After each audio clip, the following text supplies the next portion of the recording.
Loba para pujangga di Tatar Sunda kataji ku Surawisesa anu bakti anu jadi bapa jeung salila hirupna toh-tohan ngabelaan Pakuan Pajajaran. Surawisesa jadi pamujian jeung disebut-sebut tohaan nu kadiran. Kasuran jeung wanen ngan hanjakal nasibna kalimpudan mega bendung nu teu bisa ditarekahan. Lalampahan hirupna diabadikeun dina carita rakyat munding laya di kusuma.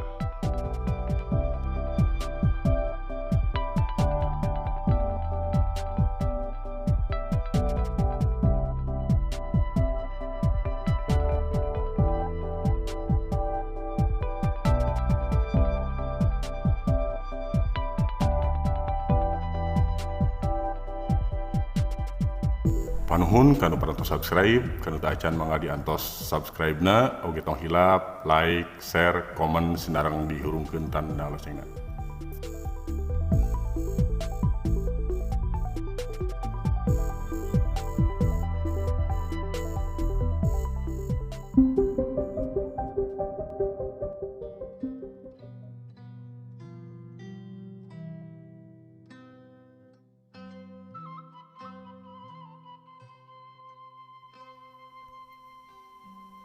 Lamun nempo sajarah anu katukang, kaayaan Pakuan harita ibarat hiji poe anu geus reup-reupan ngan kari kacaangan layung, nu hurung samemeh datangna peuting. Surawisesa nu jadi pamuntangan geus leungit ninggalkeun Pakuan, mulih ka jati mulang ka asal. Anu ngadeg jadi raja neruskeun pancen ti Pakuan anak Surawisesa, sang Ratu Dewata. Pasipatan Ratu Dewata jauh beda jeung bapana.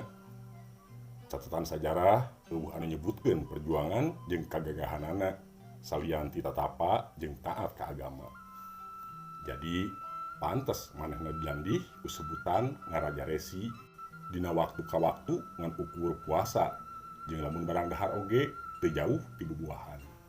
Teu boga sumanget sakumaha ilaharna nu jadi raja. Kalakuan Ratu Dewata seperti kitu teh jiga nama geus boseneun nempo peperangan parebut tahta atawa bisa oge geus percaya pisan kana perjanjian damai Pajajaran Cirebon. Masalah anyar zaman Ratu Dewata datang ti belah kulon, niat panembahan Hasanuddin ti Banten pikeun ngarebut Pajajaran teu pareum-pareum. Padahal manehna salah saurang saksi perjanjian damai Pajajaran Cirebon. Sabenerna mah Hasanuddin teu satuju ayeuna perjanjian Pajajaran Cirebon. Manehna kapaksa nya tujuan alatan kudu taat kanu jadi bapa Sarip Hidayatullah. Cek pikirna eta perjanjian teh ngan ukur aman pikeun Cirebon wungkul. Salian ti eta Hasanuddin ngarasa boga hak kana tahta Pajajaran. Lantaran masih keneh rundayan Sri Baduga nurutkeun garis ti indung atawa kaunganten. Oge ti bapa masih kena kahitung buyutna. Hasanuddin pikeun ngawujudkeun cita-citana nyeun pasukan Tambuh Sangkane nyaeta pasukan anu teu make identitas. Terus nyerang ka Pakuan. Serangan pasukan Tambuh Sangkane teu sempet asup ka Pakuan lantaran kaburu dihadang ku pasukan Pajajaran di luar gapura dari Pakuan. Sanggeus gagal nyerang Pakuan, pasukan Tambuh Sangkane saterusna nyerang ka Ciranjang, Sumedang jeung Jayagiri. Serangan ngadadak anu eueuh bewara ti anggalna ngakibatkeun gugurna tohaan Ratu Sanghyang jeung tohaan Ratu Serendet. Ieu kajadian pikeun Pakuan nimbulkeun kahariwang anu kacida lantaran dina kaayaan tentrem teu gugur teu angin ujug-ujug aya musibah anu pohara. Dina tahun 1543 Masehi, sang Ratu Dewata tilar dunia, Ratu Pakuan diganti ku anakna Ratu Sakti. Tabeat jeung watak Ratu Sakti lamun dibandingkeun jeung bapana atawa akina, jauh tanah ka langit, eueuh pulunganeunana keur beungis teh kacida salakahna. Jauh kana bakti ka kolot, komo deui ka nagara, teu boga etika, istuning kumaha karep manehna, boro-boro mikirkeun nagara. Hirupna ngan ukur ngalajur nafsu jeung teu boga kaera. Ku geus rusakna moral, masalah nu dianggap tabu zaman harita kumanehna mah dirempak. Wanoja rada hulanjar, nyaeta wanoja nu geus boga tunangan oge dikawin. Malah nepikeun ka ngawin randa urut bapana. Waktu kaayaan Pakuan keur kacida genting akibat kalakuan Ratu Sakti anu kacida mah hiwalna, kabeneran Panembahan Hasanuddin keur ngerahkeun pasukan ka Pasuruan ngabantuan Sultan Trenggono. Lamun seug Hasanuddin nyahoeun jeung pasukanna aya di tempat, jigana mah bisa ngabalukarkeun musibah nu beurat pikeun Pakuan. Sakabeh pangagung negara geus ngarasa kabalahan. Purohita geus teu sanggup ngelingan pikeun nyalametkeun Pakuan. Antukna Ratu Sakti dipaksa diturunkeun tina tahtana. Saterusna Ratu Pakuan diganti ku anakna Prabu Nilakendra. Lalampahan Ratu Sakti lamun dititenan jigana mah aya patula patalina jeung carita rakyat Sang Kuryang Kaberangan nu dijadikeun sasakala di Tatar Sunda. Sabab pujangga di Sunda mah sok nyieun carita atawa lagu nyoko tema tina kalakuan paramenak. Dina babad Pajajaran diterangkeun yen Prabu Siliwangi teh boga garwa jumlahna aya 150 hiji urang. Ceuk congahna lamun salah saurang dikilir 2 poe meureun kana tepungna deui teh nungguan sataun. Jigana mah carita babad Pajajaran teh aya benerna.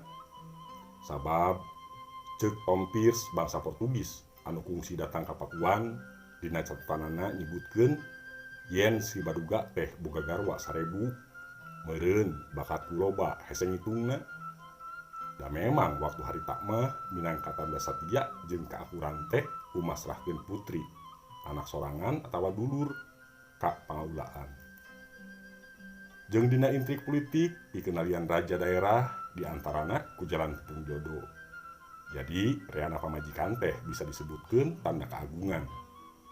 Kulantaran kitu kahati pisan ayana lampah serong anak raja kaseli raja anu masih murakene. Ceuk Saleh Dana Sasmita, waktu harita kahirupan di karaton bogoh ka indung terek teh geus jadi mode. Contoh sajen lagu Ayang-Ayanggung anu masih sok dilagukeun utamana ku murid-murid SD nepi ka tahun 70-an. Seperti kieu laguna. Ayang-ayanggung gunggongna rame menaki mastanu nu jadi wadana jeung saterusna. Nyindiran Tanuwijaya anu ngadegkeun kota Bogor. Manehna urang pribumi jadi anak emas walanda. Eta lagu teh eusina persis ngagambarkeun lalampahan hirup Tanuwijaya tisaprak jadi letnan nepi ka dipiceuna ka Afrika Kidul. Nilakendra jadi raja dina kaayaan riweuh jeung pinuh kahriwang. Pajajaran dilingkung ku musuh. Di belah wetan aya Demak, di belah kaler Cirebon, jeung belah kulon aya Banten anu terus ngadodoho. Sunda Kalapa anu jadi andalan kahirupan geus lapur teu bisa kacekel deui. Akhirna Nilakendra jadi raja anu samar polah samar cabak. Kieu salah kitu salah. Usaha nanjeurkeun nagara nu tinggal sesa hese ngawaragadana lantaran geus kaleungitan sumber kahirupan. Palabuhan anu nyesa ngan ukur Cimanuk. Kaayaan Pakuan geus walurat pisan. Anu tadina puseur dayeuh Tatar Sunda harita mah jadi tempat pangungsian raja-raja daerah anu kadeseh serangan gabungan Cirebon Demak. Prabu Nilakendra satekah polah neangan jalan pikeun mertahankeun Pakuan, tapi weleh jika panggih. Manehna teu kuat nyahareupan kanyataan. Antukna usaha anu dilaksanakeun menta kekuatan gaib ku jalan upacara tantrayana. Nyaeta upacara ritual maca mantra-mantra nepi ka teu inget poho kana diri. Upacara tantrayana biasana dimimitian ku barang dahar kadaharan ngareunah jeung minum arak. Maksudna supaya lebih gancang kana poho diri atawa mabok. Manehna percaya pisan kana hal-hal gaib, kekuatan jimat, barang-barang nu dikaramatkeun pikeun nolak balai. Atuh puguh we usaha Nilakendra jeung para pangagung negara pikeun nanjeurkeun deui Pakuan teh ibarat ngajual bulan ku Asiwung. Waktu nagara yang hareupan ancaman serangan musuh jeung rakyat geus mimiti sangsara kalaparan di mana-mana, nila kendra masih keneh teu mirosea kakuatan Pakuan. Manehna ngadon nyieun balai anyar anu agreng jeung nyieun umul-umul karamat. Maksudna pikeun nyingsieunnan musuh.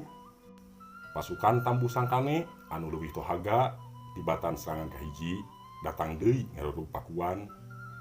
Pasukan Tambu Sangkane teu sieunnan ku umul-umul karamat, terus-terusan ngarurug Pakuan. Nila kendra teu walakaya, manehna beunggas harepan. Cek pikirna Pakuan geus teu bisa dipertahankeun deui, anu akhirna kabur nyalametkeun diri ninggalkeun karaton. Sedengkeun Pakuan dititipkeun ka para senapati kerajaan. Disaprak indit ninggalkeun Pakuan, nasib Nila Kendra teu kapaluruh deui. Ngan nurutkeun panyawangan para ahli sajarah, Nila Kendra kabur kaleuweung dina kaayaan sangsara nepikeun ka akhir hirupna. Pakuan nu ditinggalkeun ku usaha satekah polah para senapati jeung pasukan anu masih aya bisa diselametkeun. Benteng dayeuh Pakuan nu tohaga hese pisan ditembus lantaran sakurilingna parit lung kawing nu dijieun waktu zaman Sri Baduga. Dayeuh Pakuan anu dipihormat jeung jadi simbol kareueus urang Sunda waktu harita mah jika geus nepi ka tungtung riwayat. Raja anu ngadeg geus eueuh di tempat, sedengkeun budaya zaman harita eksisna hiji bangsa ku ayana raja. Leungitna raja bisa disarwakeun jeung leungitna identitas bisa dibayangkeun kumaha sedih peurihna pangeussi Pakuan harita. Sok sanajan Pakuan masih keneh bisa dipertahankeun, rasa hariwang teu bisa leungit lantaran dina waktu ka waktu peperangan teu bisa disinglar. Sedengkeun sumber kahirupan geus hese ditarekahan. Pangeussi Pakuan geus ngarasa heureut lengkah jeung pinuh ku kasieun, teu gampang milih jalan pikeun nuluykeun kahirupan. Tetap di Pakuan atawa ngungsi ka tempat sejen. Geus salah panyawangan Surawisesa boga pirasat yen Pakuan bakal rungkat. Pangeussi dayeuh Pakuan ngan ukur bisa neger-neger sorangan di jero jeung di luar dayeuh saperti geus beda alam. Samemeh datang di serangan, loba pangeussi Pakuan anu indit ngungsi di antarana ka Pakidulan nyarieun di kampung anyar di wewengkon Cisolok jeung Bayah. Sanajan hatena mah teu werat ninggalkeun Banjar Karang Kamidangan, tapi pikeun kasalamatan diri jeung kulawarga teu boga pilihan lain salian tinyingkahan Pakuan nyalametkeun diri sewang-sewangan. Raga Mulya Surya Kancana, Raja Pajajaran anu pamungkas, oge ngadegna teu di Pakuan, tapi di pangungsian di suku Gunung Pulasari, wewengkon Kaduhejo, Kacamatan Menes, Pandeglang. Dina kaayaan prihatin teu make atribut kerajaan. Kulantaran kitu manehna disebut Pucuk Umun Panembahan Pulasari. Palebah dieu rada hese kahartina sabab Pulasari anu dijadikeun dayeuh Pajajaran anyar tempatna ngadeuketan Kerajaan Surosoan Banten. Jiga nama manehna meunang uga atawa pituduh atawa dorongan batin yen puseur dayeuh kudu balik deui ka Purbajati atawa titik asal. Memang Pulasari baheulana patilasan Sang Akitirem jeung tempat ngadegna dayeuh salaka nagara ku Sang Dewa Warman dina taun 170 Masehi. Sabenerna mah geus hese neangan tohaan anu puruneun teruskeun tahta Pajajaran ngan tinggal Raga Mulya sorangan anu masih keneh daekeun diadegkeun jadi raja. Sanggeusna Panembahan Yusuf jadi raja nuluykeun bapana di Surosoan, manehna terang-terangan hayang ngabersihkeun Pakuan, geus 2 kali gagal ngaurug Pakuan. Pikeun ngawujudkeun hasratna, manehna nyiapkeun pasukan tohaga jeung minta bantuan kerajaan Cirebon. Dina taun 1501, dina taun 1500 hiji Saka atawa taun 1578 Masehi, Panembahan Yusuf bener-bener ngalaksanakeun ambisina ngarurug Pakuan. Pakuan nu geus 12 tahun ditinggalkeun ku Nila Kendra masih keneh bisa ngadeg. Tapi pangeusina geus beda jeung samemehna Pakuan harita ngan dieusi utamana ku pasukan anu boga pancen ngajaga karaton di Pakuan nu jadi simbol Pajajaran turun-temurun. Nurutkeun sajarah, Banten bisa nembus benteng Pakuan lantaran aya laku hianat dulurna Ki Jongjo pangawal Panembahan Yusuf.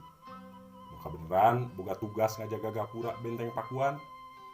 Manehna ngalakukeun kitu lantaran ngarasa nyeri hate teu naek pangkat. Akibatna pasukan Banten bisa asup ka jero dayeuh.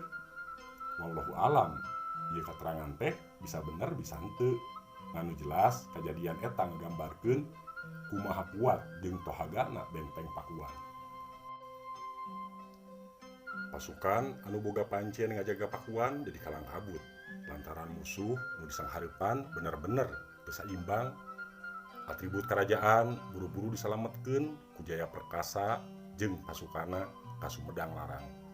Sedengkeun sesa pasukan mertahankeun titipan karaton nepi ka ajalna. Sakabeh pangeussi Pakuan dibinasakeun, malah karaton oge diduruk nepi ka eueuh sesana. Jika nama Panembahan Yusuf teh ambek kapegung, tadina boga harepan waktu balik bisa mawa atribut kerajaan anu bisa dipake pikeun bukti ahli waris Pajajaran. Anu nyesa di Pakuan ngan tinggal palangka Sriman Sriwacana, nyaeta batu tempat diuk waktu ngadeg atawa dilantik jadi raja.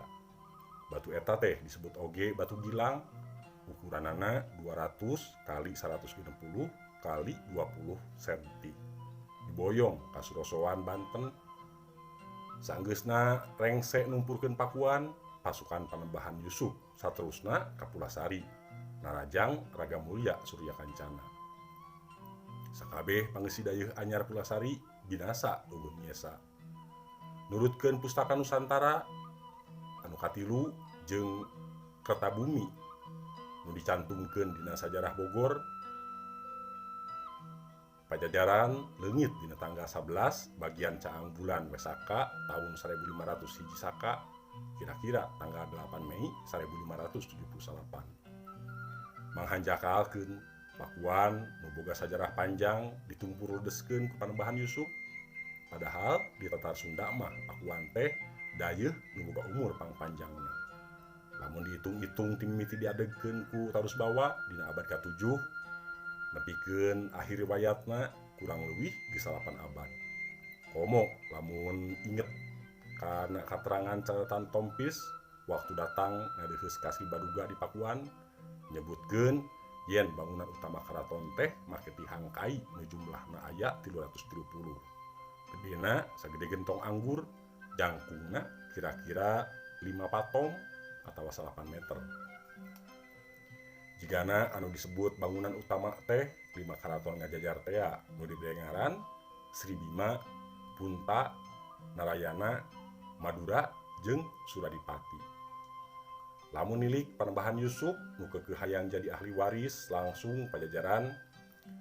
Lamun nilik Panembahan Yusuf nu keukeuh hayang jadi ahli waris langsung Pajajaran jeung cara perang nu eueuh ras-rasan asa jauh ti adat Sunda nu silih asah, silih asih, silih asuh jeung miheulakeun babadanian.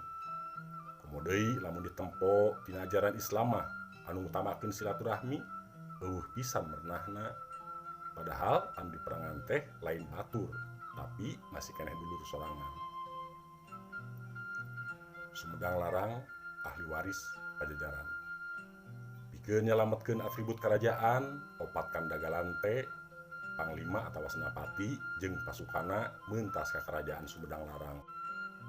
Nu kungsi kacatet dina sajarah yen pasukan nu meuntas ka Sumedang Larang teh ngan ngaran Kandagalan teh na wungkul, nyaeta Sanghyang Hawu alias Mbah Jaya Perkasa, Batara Adipati Wiradijaya alias Mbah Nangenan, Sanghyang Kondang Hapa jeung Batara Pancarbuana alias Mbah Terong Peot.